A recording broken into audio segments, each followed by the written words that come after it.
Welcome to Back on the Broomstick, a modern witch's spoken word grimoire, where two witchy friends from way back are reconnecting to their pagan roots after a long period of mundanity. We're rewalking the path of the wise and trying out all the latest spells, rituals, and magical theory in today's witchcraft and pagan practices. So grab your wand and your incense, your cauldron and your crystals, and join us as we get back on the broomstick. Hi, and welcome to Back on the Broomstick. I'm Layla, and today we'll be talking about the greater sabbat of Lughnasadh, also sometimes called Lammas. This holiday is celebrated on August 1st in the Northern Hemisphere, and it's all about the harvest of the grains, the first fruits harvest. And I'm Chelle, and I'd like to start off by saying Happy Lammas to everybody. Happy Lammas, happy Lughnasadh. Hope summer's treating you well thus far. I hope you're staying cool because, holy cow, it's hot. You know, I have a little saying I've been sticking with lately, and that is, and for all of our underage listeners, please do not repeat this in a high school setting, but it is hotter than a jalapeno's vagina out right now. Like, I ain't kidding. I didn't know they had those. That's spicy. You know, funny story. So when we went to New York City recently for Witches Fest USA, I actually heard that phrase down there. Did you really? Because it was that hot. And now it's stuck with me. I think that's going to be my summer phrase anytime it's over 95 degrees. Okay. All right. That sounds like it'll go over really well in your New England area. I'm sure they'll very much appreciate that. They don't know you by now, right? Yeah, right. And back to Lammas. Back to Lughnasadh. Now, if you haven't noticed yet, we're using two different words for this holiday. Why are we doing that? We're doing that because it's actually has a couple different roots. Lughnasadh is the celebration of Lugh, or to be more specific, Lugh is the sun god.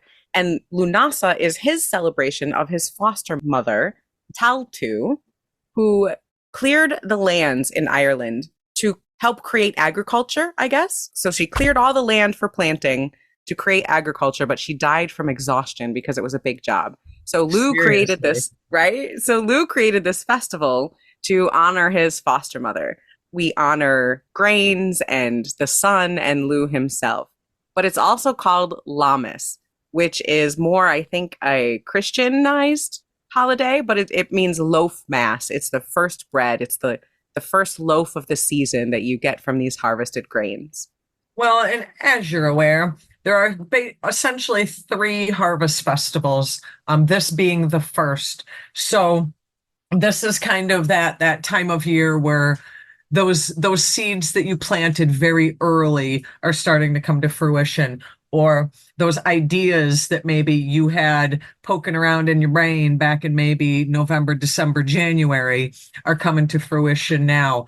Yeah, you should be starting to see the first inklings of things coming to pass. Yeah. So you're kind of in the very first stages in a 3-phase stage of reaping what you've sown. This is what you're doing energetically and magically, while in the physical world, the sun is at its height. We were just bitching about the heat mere seconds ago. Now, the sun feels very powerful, but is already on the waning side. It's already the dark half of the year, and the sun is getting less and less powerful. Really? Tell that to my skin that's on fire. Right. That's the dichotomy of this season. That's the balance that we're walking here, is that we are faced with abundance. Everyone is trying to give you zucchini. There's the very first sweet corn. There's beans. There's herbs. There's grains. There's so much out there. But at the same time, to get that, you're cutting down the grain. Things are dying. The god himself is dying. He's going towards his sage phase. So the bright young sun god is on his way out. So you're celebrating both kind of at the same time, life and death, beginnings and endings. And I think people get kind of caught up in that because it is hard, mid-late June to think we're starting the downswing. It doesn't feel that way until usually like September, October-ish. But yeah, we technically are on the downswing of light. The days are getting shorter, nights are getting longer. 90 seconds a day we're losing of light now. So now is the time to start taking stock of things and maybe not going crazy balls out prep for the dark times, but getting those inklings of ideas of starting to, again, reap all of your fruits and harvests to kind of start hunkering down in the coming months. And this is also a great reminder to live in the moment. That harvest, that third harvest of Samhain is kind of far away. It feels far away. And so we have all this abundance around us now. And I know we've talked in previous episodes. If you want to check that out, we have older Lammas episodes, but we talked about the first fruits festivals and celebrations that we would have with our local pagan community. And everyone would bring things from their garden, and that's a wonderful way to celebrate this holiday, especially, maybe you don't have a coven that's going to do a big bonfire or picnic or something like that. Maybe you're going to be celebrating at home by baking bread or making honey cakes. So, I was thinking of some, what can I do for Lammas if I'm a solitary person kind of ideas. And, we did talk about this as kind of where you get those first grains and herbs and things of that nature. So we all know I can't grow shit. But ironically enough, I can somehow grow potted herbs, which I'll post pictures of that because I know it's you got to see it to believe it kind of thing. So I've had this sage growing for a couple of years now. And because it's been so hot and humid, it went like gangbusters, like flowered like nobody's business. Normally, I take off the leaves and I dry out those leaves and use them for my loose incense blends and things like that. But this year I decided I wanted to see if I could make smudge sticks. What the hell? Everybody else can make them. I can make them too. So what I've done is I have started to cut stalks of that off, hanging them to dry, and then making those sage sticks will kind of be my own. I don't want to say Lammas ritual per se, but kind of. Yeah. I'm going to ritualize making these smudge sticks once they're dried out. Making a smoke stick, incense like that, drying your herbs. I have lavender myself drying right here. Or earlier in the month, we had the episode where we talked about corn dollies and we braided the straw or the oats or the long grass from your backyard and using not magic to represent the season. You can do that. I can't wait to see what your incense sticks are going to look like, what those smoking bundles will look like once you're done. I have a couple of cool ideas too, because I just like making shit up. So I was going to do a couple of just the sage and make like a sage bundle, but I also have mint growing. A friend of mine gave me mint and I'm like, that is like the most weedy weed thing there is. Like if you've got mint, it is growing everywhere. Oh, yeah. So I know I can keep that alive. So I was thinking of drying a few stalks of mint as well and making like a mint sage bundle.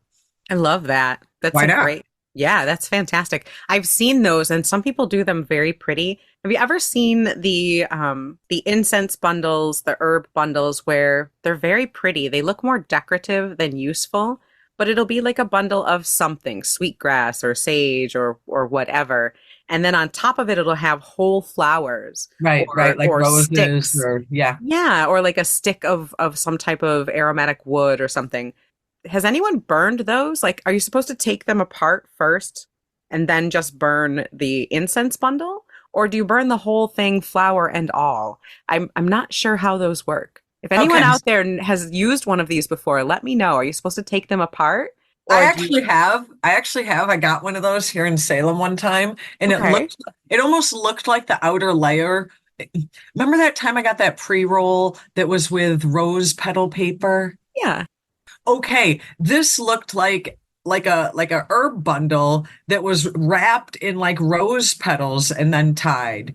So it almost looked like a little rose, but had the herbs in the inner Well, that part. makes sense. You could definitely burn I just rose burned it. petals. Yeah, that sounds like something you could just burn, just like your mint and sage together sounds like something you can just burn. I'm talking about the ones that like have whole flowers and shit on them. Why not? Why not? That's what I'm asking is does it work? Like how well does it work? I've never burned one. I mean, I totally would. I just want to know, is it practical? Does it work? Or do you have to take it apart first? Is it just for looks? Because I've never burned one. Let us Let us know. know. Email us. Yeah. So anyway, now that we've done that tangent, the herbs and everything are great. Baking bread, making cookies, making any type of baked good is definitely one of the things that is traditional this time of year. I have a little story for you, Shell, and Okay. this is going to be a spell for our listeners too. Now, my grandmother and my father are big gardeners. My dad more the weed, but hey, other Gardening's things is gardening. gardening's gardening. But in the backyard of my grandmother's house in Seneca Falls, they had this big, like huge backyard garden. And it would have tons of tomatoes and peppers and all sorts of things in it. Cucumbers and zucchinis and squashes and sunflowers and everything. About this time of summer, my grandmother would be harvesting a lot of her first fruits from the garden. And what she liked to do with it is bake bread. She would bake so much bread this time of year. This is like zucchini bread time. There should be a Yes. festival. There's probably a zucchini festival There right about now. probably is. And I was just going to say, I was so sick of zucchini bread by the end of August. That and yellow squash. Exactly. Didn't want to look at it anymore. I love zucchini bread, don't get me wrong, but she would bake so much of it. Not Now, by the ton, you don't. that's right. Now, one of the interesting things that she did with this bread was she liked to give it away. She would give a lot of her abundance of her garden away to her neighbors, as well as the bread that she would bake. But one of the first loaves, if not the first loaf, she would break up into 4 pieces, and she would put one piece at each corner of her garden in the backyard. And she told us kids that it was to keep the fairies happy. She said that that would keep the fairies, the garden fairies, happy so that next year she would have just as much, if not more, abundance from the same garden. And so that was her little tradition. She wasn't a witch, though. Very Christian, just Oh, ask. of course not. Of course not. But this is something that you can do in your home as well. So if you bake a loaf of bread, especially if it has something that you grew or maybe got at a farmer's market or something like that, a nice fresh element to it. Doesn't have to be zucchini. But if you bake yourself a loaf of bread and break it up into 4 different pieces, you can then take that to the 4 corners of your own property and leave it outside for the fae, for the spirits of place, for the animals, and offer that to help bring abundance and to protect the abundance of your home so that sacrifice that loaf of bread so that energy can come back to your house, that whole cyclical nature of sacrifice and abundance. And if you have an apartment, you don't have land, you can break it up into 4 pieces and then just bring each piece to the corner of your home and offer it symbolically and then just eat it later or give it to your neighbors or donate it. Again, that sacrifice element. But that was something that we did in my family that can be translated into a very magical Lughnasadh practice. I like that. Isn't I that like sweet? that. I could do that around the corners of my little herb garden on the deck. Exactly. And it doesn't have to be a huge loaf. I'm not talking like a big, huge loaf. It could be a cupcake size. It could be biscuit size. Doesn't have to be big. But that's a great way to incorporate, the whole idea of grains and sacrifice. Because Right. bread itself holds all of these elements. You've got the earth in the grain. You combine it with water. You've got the yeast from the air and you bake it in fire.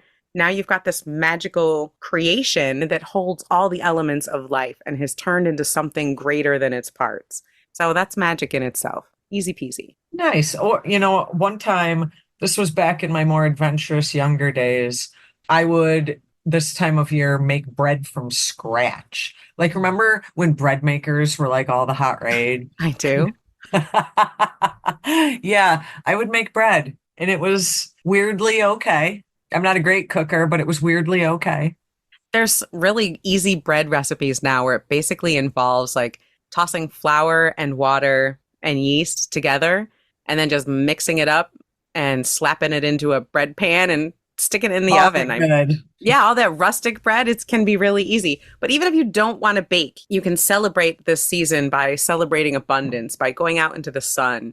I think in Ireland, one of the ways to celebrate is to go for a hike. Just go enjoy, go look for a farmer's market. My stepbrother and his wife have a gorgeous farm up in the Finger Lakes of New York State, and they have a you pick flower farm. It's absolutely stunningly gorgeous to walk on this hill along the rows of flowers and look out over Seneca Lake. That's a beautiful way to celebrate, Lughnasadh. And for our friends in the Southern Hemisphere, it is in bulk, Well, it's which is true. which is again, you're talking about this is where things are stirring, things are starting to get ready to be popping out, getting ready to start sprouting and creating that boom of life.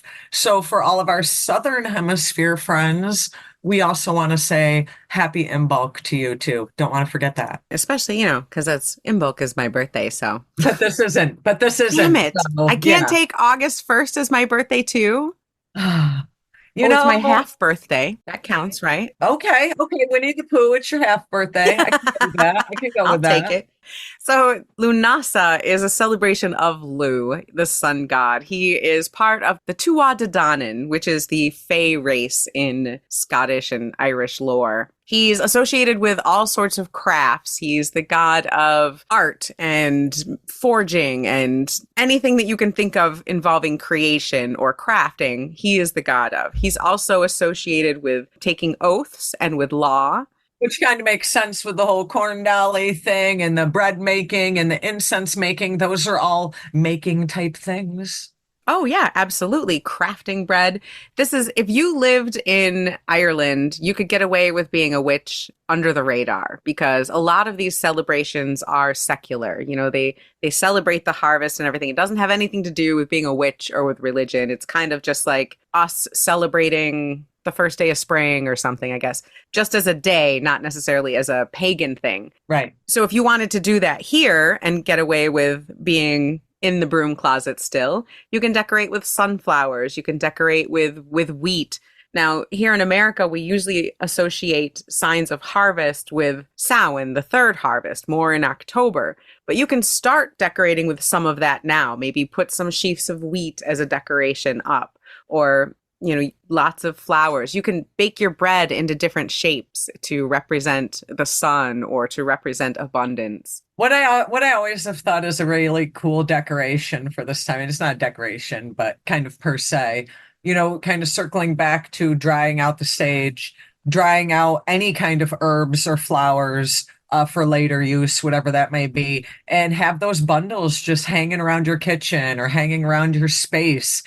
Not only are you drying them out for other purposes, but it creates an aesthetic, so to say. And like right now, my house smells like sage. It creates multiple layers of magic. Being able to use something that you dried. Maybe you didn't grow the herbs or grow the lavender yourself. Maybe you bought it at a farmer's market or Trader Joe's, or maybe you got it online.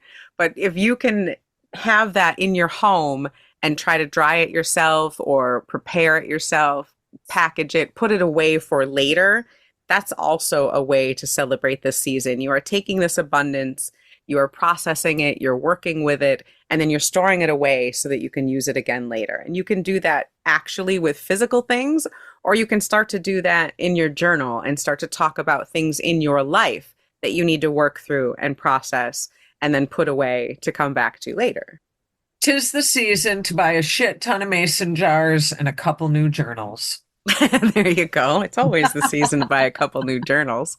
Well, I'm talking normal people, not you. Aha. Hey, you get all the tarot decks and I collect journals, I guess. To Yeah, each their yeah. own, right? Yeah. Now, before we kind of close this out, I do want to talk about an easy solitary ritual to celebrate Lugh. I found this on pathos.com, which is a I love that wonderful, website, by the way. so great, so many different articles. And this is by John Beckett, and it was written July 21st of 2015, and it's a solitary ritual for Lughnasadh. And basically, the idea is to celebrate Lugh in his aspect of the master craftsman. And so in this ritual, what you're supposed to do is find four of your crafts, four things that you are good at. Like if you were to sit down, Chelle, and say, all right, well, I'm not good at growing plants. Let's cross that off. But but you could say, I am a phenomenal herbalist. I am a fantastic witch. I make the best tea. And what's a good fourth craft for you, Chelle? Like I said, a lot of mine just comes down to creating and stocking herbs, but I really did like making my yarn dolly. Well, there you go. So we'll say that you're I'm an Hobbit. herbal craftsman, and your fourth one is you are the tarot reader extraordinaire. So there's your Oh yeah, there's four. that. There's that. Yeah. Yeah, yeah. So you would take these, you'd write down your four crafts that you're good at, and then you would find a symbol, something to represent each of those crafts, and then set up your altar and put elements there for the season and each of your symbols that represents you, your four crafts. Get prepared, set your space, cast a circle if you wish, say some words about the season, call in the elements if you'd like. But the idea is to take each of those craft tools of yours and to really feel it, to think about it, to think of yourself using it, to think why you chose that particular item and think how Lugh might use it, relate that and ask for the blessings of Lugh to that item and to that craft for you. It could be as simple or as elaborate as you like, but it's the idea is to take those four items that represent you and your crafts and to honor them and to honor yourself and to ask for the blessings of Lugh on those items. So I'll put a link to that in the show notes, but it's a very nice, very easy solitary ritual that you can do for August 1st, Lammas. And I think with that, I think all I'm thinking now is weaving grains, baking bread. It's one of those holidays, Chelle, where it's summertime, it's hot, it's slow. I move It's another slowly. Litha. I want to say Litha is probably the most forgotten holiday ever. This, number two. Yeah, probably. But I like it because of that. It's quiet. I like to think of myself strolling through the farmer's market with a little basket. Not that I've done this, but I could. And picking out the freshest tomatoes, the best cucumbers, the nicest basil, and, bringing it all home, chopping it up in my beautiful sundress with a warm breeze blowing through the kitchen and get my lemonade with some lavender in it and just get my witchy cottagecore on and just sit back and be all warm and comfortable and eat some delicious salads. I mean, that's a great way. And here I am, all unshowered, hair up in a messy bun, trolleying off to Wegmans, getting that shit in the produce aisle and going home to my AC. I didn't say I did that. I just said I wanted to. Going to Wegmans is appropriate. I'm just saying. I can put a sundress on and go to Wegmans and try and get the same experience. That'll work. Exactly. When you walk in the grocery store door, they have the blower that can be your pseudo summer breeze. Oh no, that's like the breath of Yule coming after me. It's terrible. I know, right? But just enjoying the weather, go to the beach if you can. Chelle, you can get down to the beach and get down to the ocean. I can go for keep on doing that. Yeah. That's right. I can go for a walk in the cool woods. Wherever you are, try to celebrate and embrace the slowness, the warmth, the sultriness of this season. I mean, everything is right there. There's so much abundance. The flowers, the green, the herbs, the smells. I mean, it's beautiful. The sunrises and sunsets are decadent and gorgeous. Be in the moment. The colorful flowers, I think the best thing about this time of year is the color. Yeah. We harp on that brown gray season that we live half the year. It feels like every color is alive right now, between vegetables and plants and flowers and trees and all the things. Everything's just so colorful right now. And I love that. It's a great reminder, especially with this heat, to take things slowly. Pay attention to yourself, hydrate. Do good things for you and just kind of move a little slowly and with gratitude through this abundant season because it doesn't last. Totally do that. I can totally do that. Yeah, that is a beautiful way to celebrate the season. You don't have to do anything elaborate. Make yourself a big salad, bake yourself some bread if it's not too hot. Do some canning or drying, like Chelle's drying her sage. I'm drying some lavender. We should put them together. Ooh. Let's put some sage and lavender together. Ooh. Mind blown. So yeah, there's so many things that you can do with that to celebrate the season. The best thing I could suggest to folks is get outside while you still can, buy some canning jars so that you can start storing away the things that you're harvesting right now. And, even if you have to go to Trader Joe's and buy a bundle of flowers, good enough. Go do it. If you're harvesting magical things or spell work that you started back in Imbolc, now is a good time to sit back and reflect, do some journaling, pull a tarot card or two, and really see where you're at with those goals. If you need to replant, if you need to restart, now's the time to do it before you get to that third harvest and things kind of a little too late for the season. Yeah. Yeah. Reevaluate, Reevaluate. clean things up, and start harvesting some of what you've sown. Reap what you sow. And enjoy the zucchini bread until it gets to be too much. Yeah, but then we hit right the minute zucchini is too much, we immediately bounce into corn season. And pumpkin spice season. And every damn thing on the planet is either made of corn or pumpkin spice. I love pumpkin spice, don't get me wrong, but there comes a point where too much is too much. Yeah, so try to enjoy the abundance. Don't overdo it. And hopefully you are having a wonderful Lughnasadh coming up here on August 1st and celebrate the abundance in your life and around you everywhere. And thank you guys so much for listening to Back on the Broomstick. We hope to see you back here next week. Thank you so much for listening to this Lughnasadh episode of Back on the Broomstick.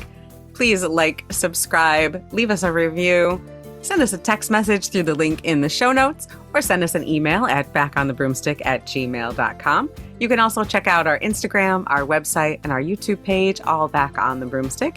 We appreciate your comments. We love your emails. Please keep them coming. We are going to be doing a Witch's Answer episode coming up here in the next few weeks. So if you want to get your questions in, email them to backonthebroomstick@gmail.com. Stay cool, stay hydrated. It may be hot, but you can keep it witchy.